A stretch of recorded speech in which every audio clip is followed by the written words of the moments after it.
Hello, Lockdown Diaries Day 13. Sorry for the late upload. I did record the video earlier, but sadly you could hear the dog snoring all the way through, so just had to re-record it this evening.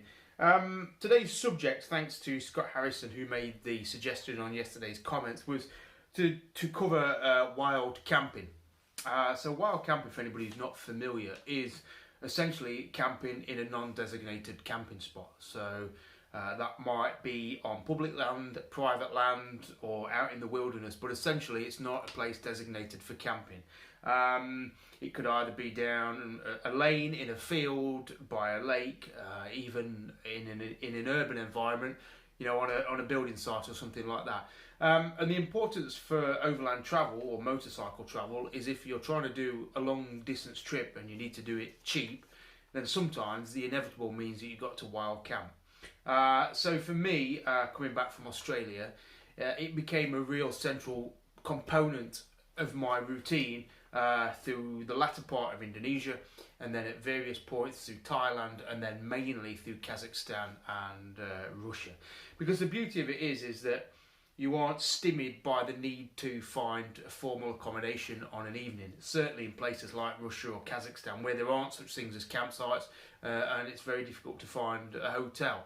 And so by being able to wild camp, or having the opportunity or the confidence to wild camp, I guess, means that you can ride until sunset or dusk, find somewhere to camp, put your tent up, do it discreetly, cook some food, get an early night, and be on the road early the next day. You know, I've got to be honest, it's not always the easiest thing, it's not always the most relaxed thing. Obviously from a safety point of view, it can be more daunting and more intimidating than, say, staying on a designated campsite where you know you're safe. You know, in a way, there's nothing better than being on a campsite where you can relax and stretch out and talk to neighbouring campers and walk into town or catch a bus or put your tent up and then ride into the village. Wild camping is completely different. I mean, the idea is that you find a location, and this is how I base my decisions when I'm wild camping, is that nobody knows where I am. So I will wait for the moment when I don't think anybody's seen me. Obviously, you're normally doing it when you're out in the wilderness anyway. You'll turn down a lane, double check, has anybody seen me, tent goes up, keep light or illumination to a minimum, and as I say, away you go the next morning. For me, it first came in Sumatra, which is a top island, Indonesia, just there. And all the way until that point, I was probably too nervous to wild camp, just simply because I like the security of having people around me. And through Indonesia, that meant I was having to stay in the local sort of guest houses and hotels, which weren't always very nice. They weren't in nice parts of the villages or towns. They were always difficult to find, and you had to unload the bike, bring everything in, sign your details in a ledger, to say who you were, and they didn't speak any English and you didn't speak any Indonesian, so it was always a fraught exchange really, and you couldn't wait to get out the next morning. So it was at the top of Sumatra when I kind of thought, I've got everything I need. I've got a tent, sleeping bag, roll mat, that's it, that's all I need. I'm self-sufficient. And I remember riding, and it was quite remote. You know, the actual tricky thing with Indonesia, there's not a lot of houses or towns and things, but there's houses dotted along the roadside on both sides, which makes it very difficult to find anywhere to duck off the road without being seen. But I was going through sort of a fielded area or an agricultural area, rolling hills, valleys, and I just saw a little entrance to a lane down on the right. And a bike was coming the other direction, so I waited for him to pass, ducked down, rode down a lane, a bit of a short track, and then in the corner of this field was an old wicker shelter that must have been abandoned or used previously for agricultural purposes. And I just laid down the bike in there, was very, stopped, looked around, has anybody seen me, give it a few minutes just to make sure. Then I laid the bike down, covered it with sort of branches, just for the paranoia of being spotted. And then I put the tent up. I didn't have a stove or anything, but that night it was such a fantastic evening. I was sat overlooking a valley. No one in the world knew where I was, neither a local or anybody back home, because I didn't carry a phone that was operable. So nobody in the world knew I was in that spot, but then the lightning came and the rain, and I was just sort of cowering, I guess, under a wicker shelter. But it was such a fantastic experience, and I think cemented how usable an asset wild camping is if you once you've built up the confidence to do it. I did it a little bit more in Indonesia. Sometimes it works out, sometimes it doesn't. One time I ended up stuck down a ditch because it was dry when I went down and camped, and then in the morning it had rained and I couldn't get back out, and you have to drag the bike out. So it's a little bit hit and miss, and it's a skill that you practice. I'm trying to think. In Thailand, I did it a little bit. I camped on the beach in Phuket, so waited for everyone to leave in an evening, and then just lay out the roll mat and the sleeping bag by the bike on the beach, and slept the night. And I camped in a few national parks in Thailand, which felt safe. I mean, safety is the issue. People are worried that they're going to get approached in the night, or get hassled in the night, or get murdered in the night. And I think a lot of that is irrational. The chances of a psychopath finding you in a tent down a lane or in a field are very remote, and there's a good chance the person who found you would be more scared of what was in the tent than they knew of what's outside the tent. I don't think you ever sleep well when you're camping, when you're wild camping. You've always got an ear open. Every rustle, every murmur, every animal noise, every broken twig. I tend to stick my head out of the tent to see what was happening. I'd had that big knife that I used on the video the other day, or another knife. I'd always have that to hand. So it's kind of in a way a stressful or emotionally charged way to travel, but as a way to interact with the environment and feel that sense of isolation, which at times you really crave. I think it's fantastic. Other people I spoke to in Indonesia who were probably more welcoming of an evening's entertainment, they would simply stop in a village and then ask if they were able to put their tent up on the village green, for example, and then they would spend the evening entertaining the children and explaining where they'd been and who they were, and being fed and looked after. So that was very much their way of doing it. I preferred the isolation side of things, so that's why I would always make sure nobody had seen me, because I just didn't want interrupting or bothering, even if they were only there to make friendly chat as much as you could. So Thailand I did it, and then into Kazakhstan. So easy to wild camp there, and a necessity to wild camp there because there's so little infrastructure, there's so little along the roadside that you have to wild camp.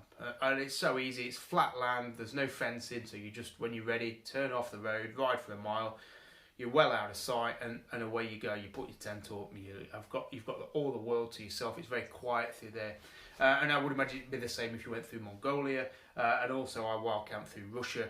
Obviously more agriculture and more fields through Russia, so I would see an empty gap, a gap in a hedge, duck beyond there, kill the engine because the headlight shines permanently on the postie bike, as it does on most bikes. So I kill the engine to kill the light, push the bike, again stand in silence, wait to make sure nobody had seen or heard me, or there were no sort of houses that I'd missed, and then I would set up tent very low key, and I just had a little stove, and I'd make some noodles and things like that, and then I'd be in bed by 8, and then I'd be on the road probably by about 5 o'clock the next morning. So it's a very efficient way to travel. You lose no time in the unpacking, packing, small talk that you have on a campsite. So when you're trying to cover ground, that's when I found wild camping the most useful, when you're transiting through a country. And again, used it Poland, Germany, used it quite a bit. When I went into America, it was far more difficult to wild camp, simply because everywhere is owned. Land is owned by someone, and generally it's fenced off to keep people out. And I think as warm and welcoming as Americans are, they're still distrusting a little bit of anybody who might be on their territory uninvited. And so there was a lot more planning and stress with wild camping in America. And equally it was essential because in the middle of Kansas, for example, it was very difficult to find camping spots, and I couldn't afford a motel and things, so I had to wild camp. But that would lead me down sort of alleyway, down streets that led me to dried up riverbeds, or in Pahrump near Death Valley, I camped in a building site just outside of town, very weary that I was going to get spotted. The beauty of America, though, there's a lot of national forests, or I think they're called the national forests or state forests, and there you can legally camp in those. You just have to find out where they are, and they're generally out west. But obviously, as soon as you get into Colorado, Utah, Nevada, it's far easier to wild camp. And there's Bureau of Land Management, BLM land, which is legal to wild camp on as well. So In some parts of America, very difficult, mainly in the east and in the middle, but out west, much easier. And then as I went north into Alaska, I did stay on designated campsites. And I think by the time of that stage of the trip, I wanted company on an evening. Whereas when I met other travellers coming south, and they were at the forefront of their adventure when they wanted solace and solitude, and they were wild camping. So I think it depends very much where you are in your trip as to which you prefer. And obviously also budget. You know, an American campsite can be $30, $35 for the night for a tent. So if you're on a tight budget, then saving $30 a night, it adds up and it allows you to travel. Since then, we wild camped a fair bit going across Australia on the postie bikes, and what I found with that was that in a group it's far easier. You know, you're far less worried about people seeing you or being spotted or visible from the road, because it's safety in numbers. So we would, out through the middle of, trying to think, the Udnadatta and the Strzelecki tracks. If it was me alone, I would get way off the track, way out of sight of the road where the road trains were, and maybe some passing pickup trucks. I would get way out of sight of those. But when there's 9 of you, then you just go off the road. You're visible, but who cares? And we had some really good wild camp spots in Australia, and that was really a central part of that, because we could light the fire up, we could cook some food, have the torches on, and make a real presence of being there, which didn't cause any harm to anyone because you're in the middle of nowhere. But again, if you're on your own, I would be far more discreet. So, as with everything else, there's no real right and wrong way about wild camping. You've just got to do it in a way that suits you, and maybe it's not for you. It's not for everyone. Certainly not. You know, as I say, it's not a rest. You don't get a good restful night's sleep simply because you've always got one eye open. But again, if it's a necessity to do it, then I think the main thing is, for me, is not to be seen, to move on if I have been seen, to leave minimal trace so nobody can see where I have been, and that's just out of polite respectness, I guess. And fourthly, carry toilet roll, because you need to do your business wherever you've set up, and there's obviously not a toilet in the field that you found. So that's wild camping. I don't think I've got any points to make on that, other than I was just going to say, your camping kit.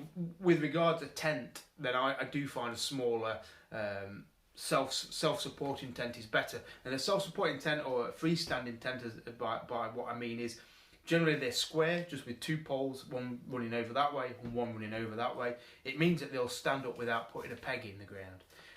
Versus a tunnel tent, which normally concertinaed and need the pegs in either end to keep it up. If you're having to camp, say, on a hard surface, on a building ground, for example, or just on a dried up riverbed, it's very difficult to get the pegs in for a tunnel tent. Whereas if you can just chuck up your freestanding tent, jump in there, the weight of your body keeps it down, and it's also much easier to pack down in a morning. A tunnel tent is a bit of a faff. And so for me, a more efficient tent is a self-standing one. So that's it. Wild camping, you never feel more alive than when you get that sense that you are the only person who exists on Earth, and you're the only person to have the view that you've got, and nobody on the planet knows where you are. Certainly if you're not carrying your phone. I mean, it's difficult in this day and age because everyone's got a GPS phone, but if you didn't have that, nobody knows where you are. If you wanted to try wild camping in a relatively safe environment, then Scotland is a good place to head. You can legally wild camp in Scotland pretty much anywhere. So head up to Scotland, carry some water, carry some basic food provision. If you see a beautiful view of a loch and there's a bit of grass to get the bike off the road, park up there and enjoy it. You'll be safe. You'll be legal, and I would say, even in England, once you've developed the art form of wild camping, even when you shouldn't technically be wild camping, as long as you do it discreetly and you do it politely, and if you are confronted, you respond in the correct manner, then I think realistically you're going to have very little trouble. So that's it. Wild camping tomorrow, back in the speed shop. Thanks ever so much again. Take care. Bye.